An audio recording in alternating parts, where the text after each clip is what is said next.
एक mutual fund scheme अच्छी है या अच्छी नहीं है, ये एक बात है, और साथ ही वो स्कीम आपके लिए सुटेबल है या नहीं है, ये उससे भी बड़ी बात है। और इसी दुविधा को दूर करने के लिए मैं समय समय पर आपके सवालों के माध्यम से और टॉपिक के जरिए आपको जानकारी देने की कोशिश करता हूं। तो आज इस वीडियो में मैं दूंगा आपके कुछ सवालों के जवाब। नमस्कार, मैं हूं पंकज मठपाल। पहला सवाल जो मैं ले रहा हूं, ये पूछा है विजय कुमार वर्मा ने। विजय जी, आपने बताया कि 2024 में आपका रिटायरमेंट है, आपने जॉब से रिटायर होने वाले हैं और लगभग 55 लाख रुपए आपको मिलेंगे, और आप जानना चाहते हैं कि मासिक आय के लिए आप कहाँ इन्वेस्ट करें। देखिए, दो चीज़ें बताऊंगा। एक तो सीनियर सिटीजन सेविंग स्कीम, इसमें आपको इन्वेस्ट करना चाहिए क्योंकि यहाँ पर गारंटी रिटर्न मिलते हैं और इस वक्त पर 8.20% सालाना इंटरेस्ट मिल रहा है। हालांकि जब आपका रिटायरमेंट होगा तो उस वक्त देखते हैं कि रेट ऑफ इंटरेस्ट क्या होता है, क्योंकि क्वार्टरली रिव्यू होता है और ये बदल भी सकता है, कम भी हो सकता है। बट ये स्कीम एक अच्छी है जहाँ पर आप इन्वेस्ट कर सकते हैं। मंथली नहीं मिलेगा, क्वार्टरली मिलेगा, बट जब क्वार्टरली मिलेगा तो उसको आप मंथली में यूज़ कर सकते हैं। लेकिन क्योंकि 8.20 भी बहुत ज़्यादा नहीं होता है और आने वाले समय में ये इंटरेस्ट रेट कम भी होगा, तो जिस वक्त आप, हालांकि जब आप इन्वेस्ट करेंगे तो 5 साल के लिए रेट ये तय हो जाएगा, 5 साल की स्कीम होती है। लेकिन उसके अलावा आपको करना चाहिए इन्वेस्टमेंट म्यूचुअल फंड में, जहां से आप SWP कर सकें, सिस्टमेटिक विड्रॉल प्लान के जरिए आप विड्रॉ कर सकें। अब ये जो आप इन्वेस्ट करेंगे म्यूचुअल फंड में, वहाँ पर रिस्क भी होता है, क्योंकि मैं अगर कहूँ कि आप डेट फंड से कीजिए तो फिर कोई फ़ायदा नहीं है, क्योंकि डेट फंड से करेंगे तो आप उसके मुकाबले FD या जो मैं आपके लिए दूसरी स्कीम बता रहा हूँ, वहाँ पर भी आपको लगभग उतने ही रिटर्न या थोड़े कम रिटर्न मिल सकते हैं। तो डेट की जगह पे आप करेंगे इक्विटी फंड से या हाइब्रिड फंड से। जो डाइवर्सिफाइड इक्विटी फंड है उसमें तो आप मत कीजिए। अब आते हैं हम हाइब्रिड में। हाइब्रिड में आपके पास चॉइस है कंजर्वेटिव हाइब्रिड, जहां पर इक्विटी एलोकेशन 10% टू 25% होता है, और इस वक्त पर देखेंगे तो सभी फंड्स में करीब करीब 25% का एलोकेशन है। तो 25% इक्विटी है तो रिस्क तो वहां पर है। उसके बाद यदि आप करते हैं अग्रेसिव हाइब्रिड फंड्स में इन्वेस्ट, तो वहां पर मिनिमम 65% इक्विटी होती है, तो ये जो मार्केट का उतार चढ़ाव है इसका जोखिम और भी ज़्यादा है।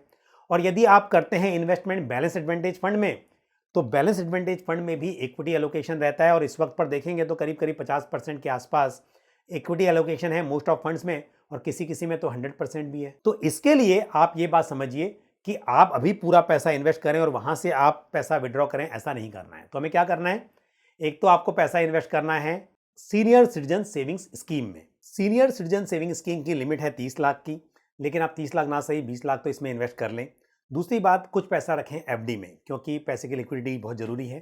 तो आप कम से कम 5 लाख रुपया आप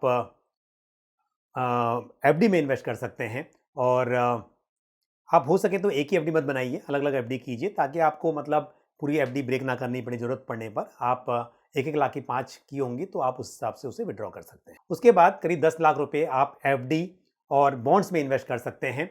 और आप अगर FD में कर रहे हैं तो फिर आप ऐसा नहीं कि 10 लाख पूरा पूरा एक FD में या 5 लाख एक FD में, ऐसा ना करके 1-1 लाख 2-2 लाख की FD कीजिए, यानी कि ज़रूरत पड़ने पर आपको पूरा पैसा विड्रॉ ना करना पड़े, FD को ब्रेक ना करना पड़े, जितनी ज़रूरत हो उतना ही आप निकाल पाएँ। तो इस तरह से आप करीब 10 लाख रुपए FD और कुछ पब्लिक सेक्टर अंडरटेकिंग्स के बॉन्ड्स में इन्वेस्ट कर सकते हैं, ये अच्छा रहेगा। उसके बाद करीब 5-6 लाख रुपए जो हैं वो आप शॉर्ट ड्यूरेशन डेट फंड्स में इन्वेस्ट करें, और ये पैसा आएगा आपके विड्रॉल के लिए। यहाँ से आप SWP कर सकते हैं, रेगुलर पैसा पा सकते हैं सिर्फ 1 साल के लिए, क्योंकि यहाँ पर ग्रोथ बहुत ज़्यादा नहीं होगी लेकिन रिस्क कम होगा। इसके लिए आप शॉर्ट ड्यूरेशन फंड्स में इन्वेस्ट करके, शॉर्ट टर्म फंड भी इन्हें कहते हैं, ये भी एक म्यूचुअल फंड की कैटेगरी है जिसका पैसा इक्विटी मार्केट में इन्वेस्ट नहीं होता है बल्कि डेट ओरिएंटेड पेपर्स में होता है। तो यहाँ से आप SWP कर सकते हैं 1 साल के लिए।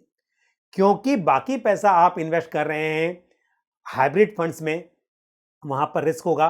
तो ऐसा नहीं कि आज मैंने इन्वेस्ट किया और इमीडिएटली आप वहाँ से विड्रॉ करना शुरू कर देंगे। तो इसलिए बाकी जो पैसा बचा उसे आप डिवाइड करेंगे थोड़ा कंजर्वेटिव हाइब्रिड फंड में, थोड़ा बैलेंस एडवांटेज फंड में और अग्रेसिव हाइब्रिड फंड्स में। तो क्या होगा, 1 साल के बाद आपका जो डेट फंड में पैसा था वो पूरा पैसा आप यूज़ कर लेंगे, लेकिन 1 साल के बाद आपका थोड़ा पैसा जो हाइब्रिड फंड्स में वो बढ़ चुका होगा और तब आप वहाँ से लॉन्ग टर्म के लिए SWP शुरू कर सकते हैं। तो यदि मैं ये कहूँ कि पूरे पैसे को आप अभी बैलेंस एडवांटेज फंड में इन्वेस्ट कीजिए या किसी भी तरह के हाइब्रिड फंड्स में इन्वेस्ट कीजिए और वहाँ से आप पैसा विड्रॉ करना शुरू कर दें, और अगर पैसा बढ़ता नहीं है और आप विड्रॉ कर रहे हैं तो आपका कैपिटल कम होता जाएगा। और क्योंकि मार्केट वैसे भी इस वक्त एक्सपेंसिव है, तो मैं ऐसा नहीं कहूँगा कि इमीडिएटली इन्वेस्ट करके आप इक्विटी में से विड्रॉ कीजिए। आप पैसों को डिवाइड कीजिए, जैसे मैंने कहा कि एक तो सीनियर सिटीजन सेविंग स्कीम, थोड़ा FD और बॉन्ड्स, थोड़ा आपका short duration mutual funds, short duration fund, date funds, और बाकी का पैसा आपका थोड़ा कंजर्वेटिव हाइब्रिड फंड और अग्रेसिव हाइब्रिड फंड और साथ में बैलेंस एडवांटेज फंड में डिवाइड करना है। तो इस तरह से आपको डिवाइड करना होगा।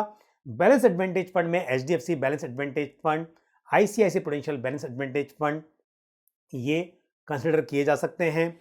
और कंजर्वेटिव हाइब्रिड फंड में HDFC डेट हाइब्रिड फंड और ICICI prudential regular savings fund, ये आप कंसिडर कर सकते हैं। और साथ ही यदि हम बात करें अग्रेसिव हाइब्रिड फंड की, तो अग्रेसिव हाइब्रिड फंड में ICICI Prudential equity and debt fund, ये एक अच्छा फंड है, इसे आप कंसिडर कर सकते हैं। तो पोर्टफोलियो को डिवाइड करके बनाइए ताकि पैसा सुरक्षित भी रहे और समय के साथ बढ़े भी, क्योंकि जैसे जैसे आपकी एज बढ़ेगी आपका खर्च भी बढ़ता जाएगा, क्योंकि पैसे की वैल्यू कम होती जाती है, खर्च बढ़ जाएगा, मतलब कि ज़्यादा पैसे की ज़रूरत पड़ेगी आपको सेम चीज़ें बाय करने के लिए, सेम सर्विसेज के लिए। तो इसके लिए आपको इस तरह से अपना पोर्टफोलियो डिजाइन करना चाहिए। अगला सवाल जो मैं ले रहा हूँ ये पूछा है प्रवीण ने। प्रवीण, आपने बताया है कि आप SIP कर रहे हैं टाटा स्मॉल कैप फंड में 2500 और साथ में लमसम भी किया है आपने 10,000 rupees HDFC small cap fund में, और ईयरली आपको मिलता है 1 लाख रुपये, जो कि आपको लमसम में इन्वेस्ट करना है। तो आप जानना चाहते हैं कहाँ इन्वेस्ट करना चाहिए। देखिए, स्मॉल कैप में मैं बार बार कह रहा हूँ कि इस वक्त पर आपको इन्वेस्टमेंट नहीं करना है, इस वक्त पर आपको इन्वेस्टमेंट करना है लार्ज कैप में। स्मॉल कैप का टाइम आएगा, टाइम आया था, जिन्होंने इन्वेस्ट किया अच्छा पैसा बनाया, इस वक्त लार्ज कैप में करना है। और फिर से समय आएगा जब थोड़ा सा मार्केट करेक्ट होंगे, स्मॉल कैप की वैल्यूएशन अच्छी हो जाएंगी, तब करना। इस वक्त आपको यदि लमसम में इन्वेस्ट करना है तो मैं कहूँगा कि आप कीजिए बैलेंस एडवांटेज फंड में, और ऐसा बैलेंस एडवांटेज फंड जहां पर इक्विटी एलोकेशन कम हो। तो ICICI Prudential balance advantage fund, मेरे एसेट बैलेंस एडवांटेज फंड, इनमें आप इन्वेस्ट कर सकते हैं। और थोड़ा आप लार्ज कैप में भी कर सकते हैं। लार्ज कैप में Nifty 50 equal weight index fund अच्छा रहेगा, और ऐसे में ICICI Prudential Nifty 50 equal weight index या फिर Aditya Birla Sun Life Nifty 50 equal weight index fund को आप कंसिडर कर सकते हैं। अगला सवाल जो मैं ले रहा हूँ ये पूछा है प्रभात कुमार मिश्रा ने। प्रभात जी, आपने बताया है कि ICICI Prudential multi asset fund, ICICI Prudential equity and debt fund, दोनों हाइब्रिड फंड हैं, और ICICI Prudential balance advantage fund, इन तीनों में से कौन से फंड में 40 लाख रुपए इन्वेस्ट करने चाहिए? बड़ा अच्छा क्वेश्चन है। तीनों हाइब्रिड हैं लेकिन तीनों अलग हैं। ICICI Prudential multi asset fund में इक्विटी, डेट और गोल्ड है। ICICI Prudential equity and debt में इक्विटी एलोकेशन मिनिमम 65% रहता है, और ICICI Prudential balance advantage fund में इक्विटी एलोकेशन कम और ज़्यादा हो सकता है, इस वक्त पर करीब 50% है। और 1 या 2 साल के बाद 30,000 रुपये की SWP करनी है आपको, तो कहाँ से करें? तो यदि आपको SWP करनी है तो मैं कहूँगा कि आप एक काम कीजिए, ICICI Prudential balance advantage fund से कर लीजिए, तो ये सही रहेगा। लेकिन क्योंकि आप 40 लाख रुपये इन्वेस्ट कर रहे हैं तो आप एक ही फंड में क्यों करते हैं? आप 2 बैलेंस एडवांटेज फंड ले सकते हैं। एक आप ले लीजिए ICICI Prudential balance advantage fund, और दूसरा आप ले सकते हैं HDFC बैलेंस्ड एडवांटेज फंड। तो आप 2 अलग अलग बैलेंस एडवांटेज फंड से कर सकते हैं। और यदि ICICI प्रूडेंशियल की ही स्कीम में करना है आपको, फिर ऐसे में ICICI Prudential balance advantage fund के साथ आप ICICI Prudential multi asset fund को भी कंसिडर कर सकते हैं। और यदि 40 लाख के सामने 30,000 रुपये महीना आप विड्रॉ करना चाहते हैं, तो मतलब कि 0.75% पर मंथ आप एक्सपेक्ट कर रहे हैं, कोई बुराई नहीं है, लेकिन आप कम से कम 2 साल तक इन्वेस्टेड रहिए, उसके बाद शुरू कीजिए, ताकि ऐसा ना हो कि शुरुआत में यदि पैसा उतना बढ़े नहीं और आप विड्रॉ करना शुरू कर दें तो आपका कैपिटल जो है वो कम हो जाएगा। तो बेहतर है 2 साल तक इनमें आप इन्वेस्टेड रहें और 2 साल के बाद में आप SWP शुरू कर सकते हैं। All the best to you. बढ़ते हैं आगे और लेते हैं अगला सवाल जो पूछा है केतन रावल ने। केतन, आपने बताया है कि आपने मेरा चैनल सब्सक्राइब किया है और सारे शोज़ आपने देखे हैं, तो थैंक यू वेरी मच।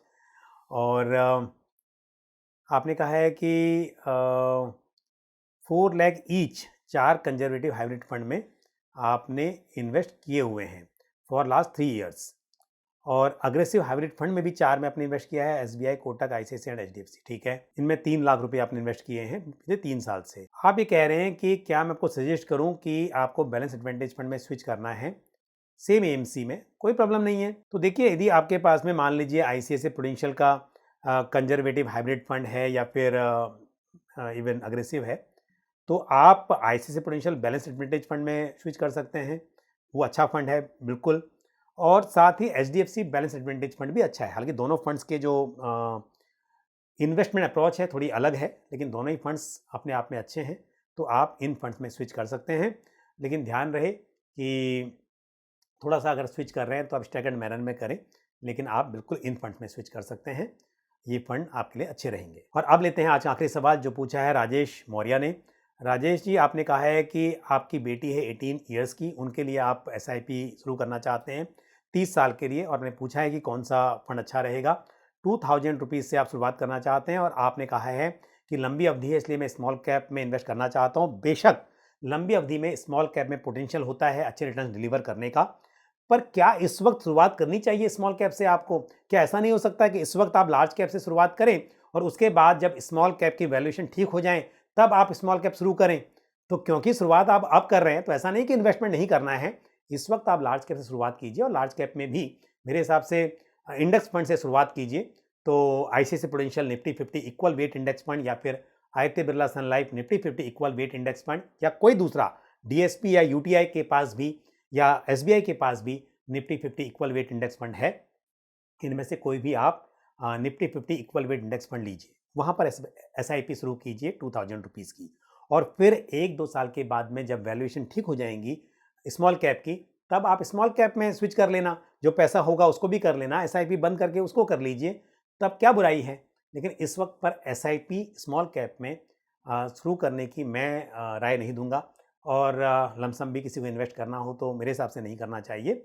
इस वक्त पर आपको लार्ज कैप में करना चाहिए शुरुआत।